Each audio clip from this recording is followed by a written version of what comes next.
How is he, Doctor? Well, he hasn't regained consciousness. It's impossible to tell just yet how extensive the damage is. But he's going to live? He may have a depressed fracture of the skull. We're getting an X-ray now. If he does, we'll have to elevate the fracture to remove the pressure on the brain. It'll be a while before we have our answer. I'll let you know as soon as I've seen the X-rays. Doctor, would you tell him, if he wakes up, that I made our boy go to school for his graduation today? I know it's what Frank would want. Tell him that if he wakes up. He'll want to know. All right, Mrs. Summers.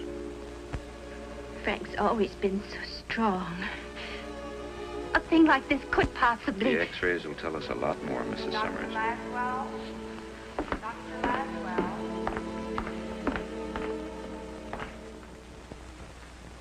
They must have hit him with a sledgehammer.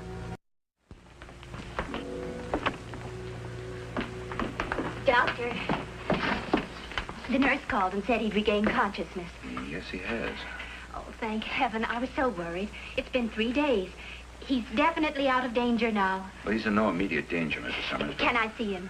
There are a few things I'd like to discuss with you. Well, just let me tell him I'm here. Frank, I was so worried. How do you feel, darling?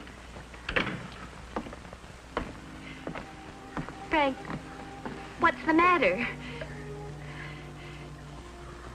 Doctor, what is it? I tried to tell you, Mrs. Summers. Your husband can't speak just yet. I think you'd better come outside with me.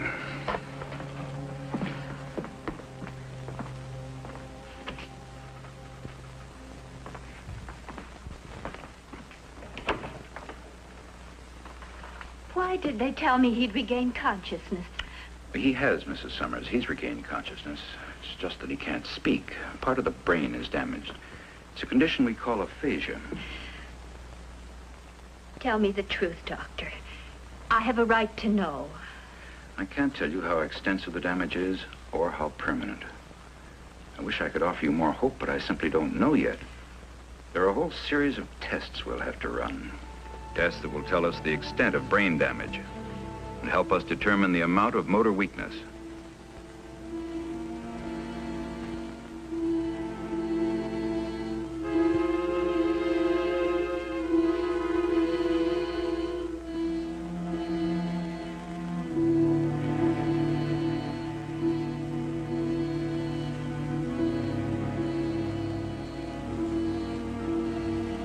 Tests to determine whether his intellectual activity is impaired.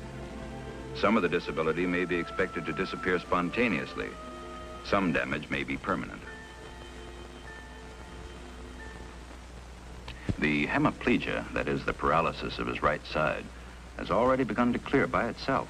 There may be some residual weakness of the muscles, but not enough to handicap him. Then why isn't he able to speak? What exactly is the matter with him? He has motor aphasia, agraphia, and alexia.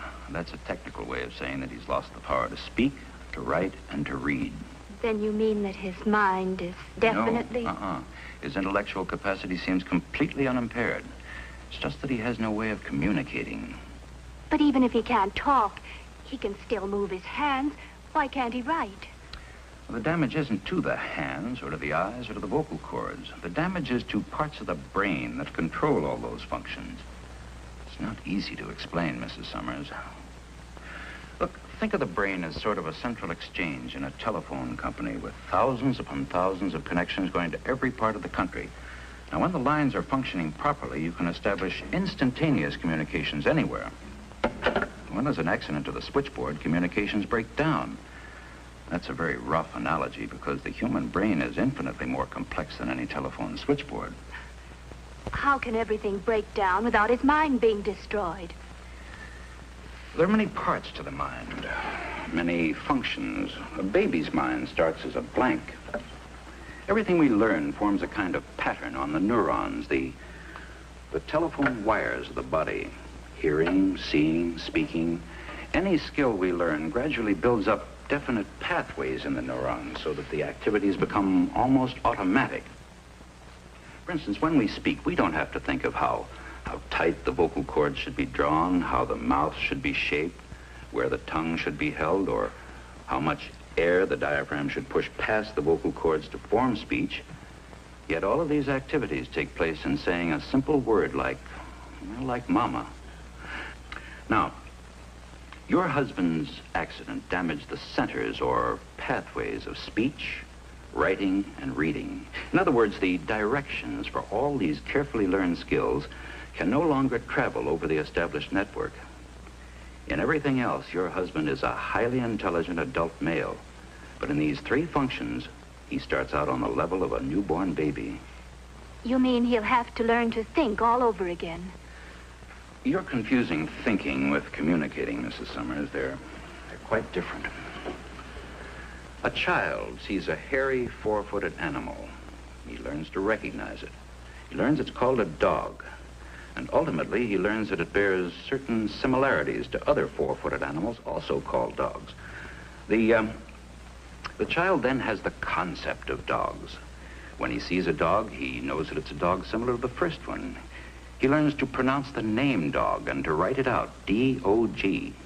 Now, in your husband's case, the communication centers are damaged so that it's impossible for him to say dog, to write dog, or to recognize dog when he sees it written. I want you to understand the magnitude of his problem, Mrs. Summers, but you must also understand that it's not a hopeless one.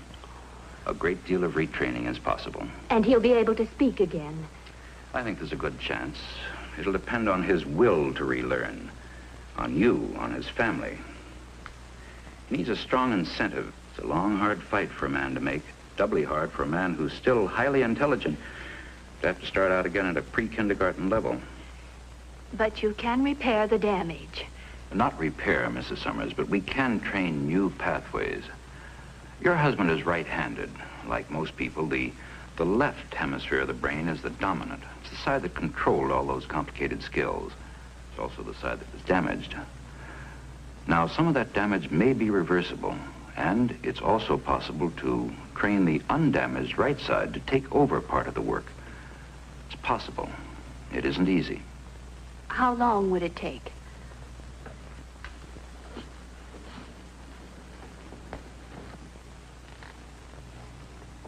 With luck, perhaps a year. A year? A whole year? How much would it cost? A great deal, I'm afraid. Your husband's case will require constant work. He'll have to go to a private clinic or sanitarium that's equipped to do this special training. We haven't very much money, Doctor. Well, we'll try to work something out, and of course I'll help in any way I can. Will he ever be the same? Miss Summers, after an experience like this, nobody's ever quite the same. But with luck and a lot of help, he should regain enough function to lead a full, normal life. It'll take time, it'll take money, and it'll take work, a lot of hard work.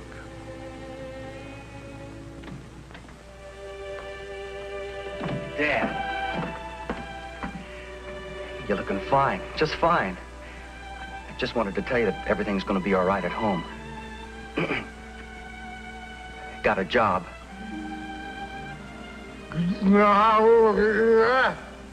I know you count on me going to college, Dad, but there'll be plenty of time for that later, honest. It's a good experience for me to do a little work. You know how you're always trying to tell me the value of $1? Now I got a chance to learn. Mom has talked to them at the book department at Almaris. She wants to work part-time. You just get yourself well, Dad. We're doing fine, just fine. And we want you to come home real soon. Well, I'll see you later, Dad.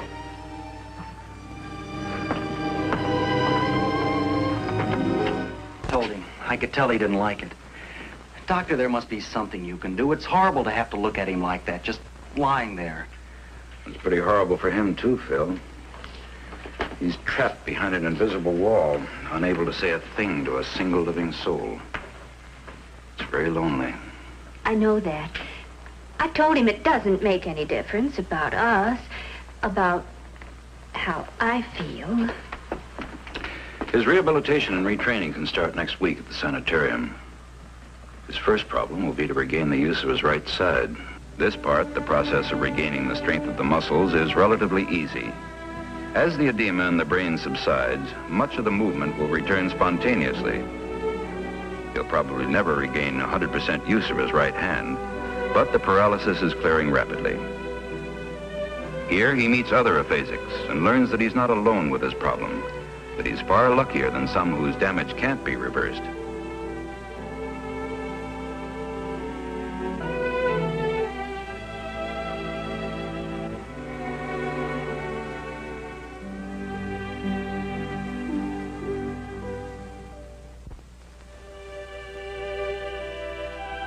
At last, when he's well enough to care for himself, to live at home, returning to the sanitarium only during the day, he begins the really difficult part of his training. Cup.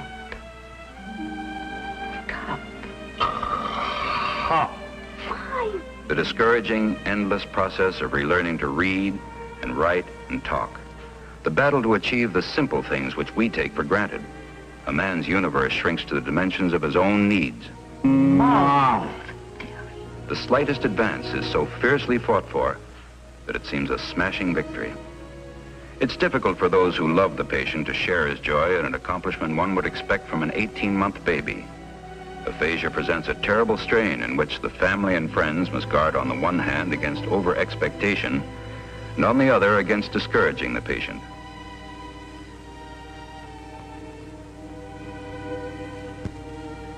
Hello, I'm fine. Hello, I'm fine. That's excellent, but I think we'd better stop. Better not overdo. Hello, I'm fine. Hello, I'm fine. Hello, I'm fine.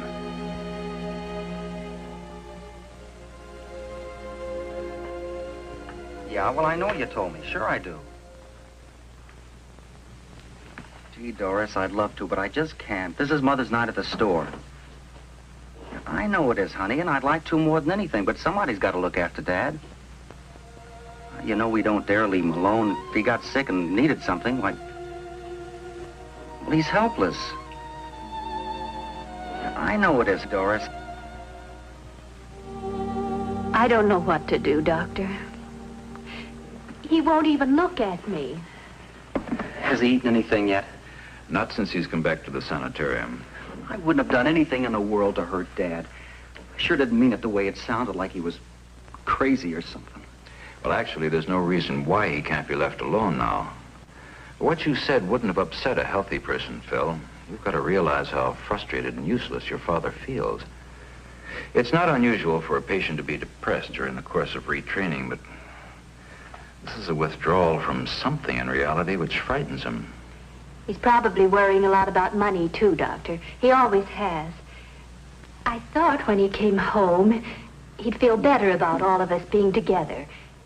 He used to say that a family holding together was the only security people have. Was your husband an only child, Mrs. Summers? He was an orphan. I see. Then it's natural that family and security would mean a great deal to him. He used to say that the most difficult thing was for a man to have to face life alone.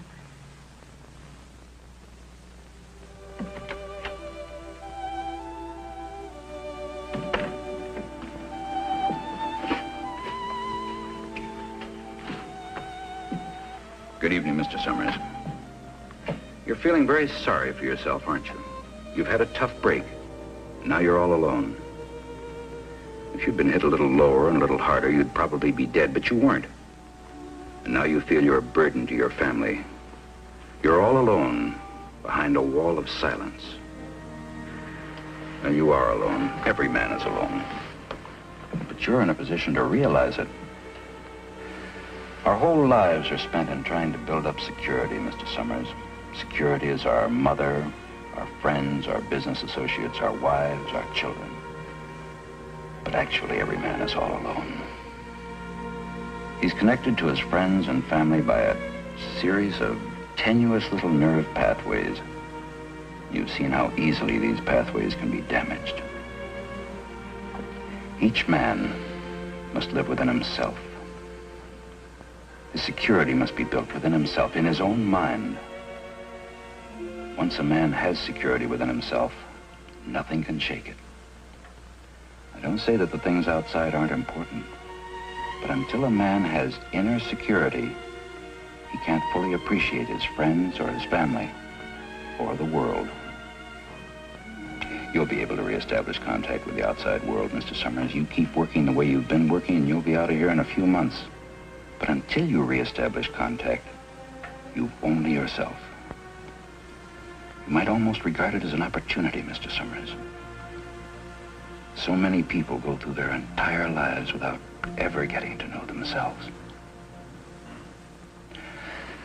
Miss Blanchard will expect you in speech therapy in the morning.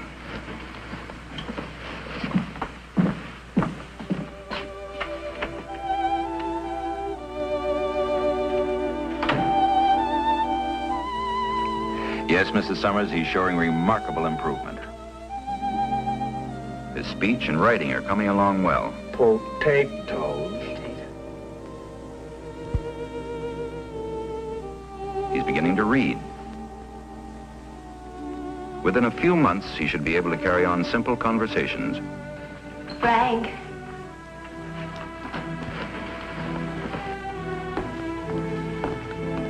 Hello, Ella. I'm glad to see you. I'm glad to see you, darling. And to hear me. Yes, darling. Very, very glad to hear you. I'm glad he finally decided to go back to the paper. For 3 months, Doctor. That's as long as he'd agree to. After that, he's going to try the wire service job. I'll take these down to the car, Dad. All right, Phil, thanks. Frank, you've made a remarkable recovery. I don't have to remind you how hard the struggle was, and it's not finished yet. You've got to expect a lot of emotional problems. No matter how well you adjust, it may be difficult for others to readjust to you, even at your old job. When you talk about going to a different country and plunging into something new... I plunged into something entirely new over a year ago. You're right, Doctor. It wasn't easy. But I learned something along the way, or you taught me something. Security is inside. I'm going to do what I've always wanted. At least on a trial basis. Now, maybe it won't work. Maybe I can't handle it. And maybe we won't like Paris. At least I can say I tried. Well, I'd advise you to wait and see how you make out at the paper before you come to any decision. You have your family to consider, too. Oh, I think every man deserves a chance, Doctor. Even a long shot. We're going to sell the house. I've had 2 good offers for it already. They're giving Phil his scholarship despite the delay. He goes to college next month. Well, perhaps you can do it. But I wouldn't be doing my job if I didn't warn you you're fighting off a lot of problems. Well, the paper can always use men of Frank's experience. If the worst comes to the worst, we'll have had a wonderful holiday. It won't come to the worst. I've been out buying books for us. Just to make things more difficult, we're going to have to learn French. Learning French should be a cinch to a man who's just learned how to speak English. Already, Dad. Thanks, Phil. You know, it's funny. I spent a whole year relearning how to talk. Now I can't say any of the things I wanted to. Just say thanks. I wish you luck, both of you. Thousands upon thousands were doomed to live out empty, useless lives, bedridden, helpless, and alone. Medical science has no ready answer for the problem of damaged brain cells. There is still much need for more research, more trained personnel, more facilities. But work is continuing, and every day more and more aphasics are finding ways to break through their wall of silence.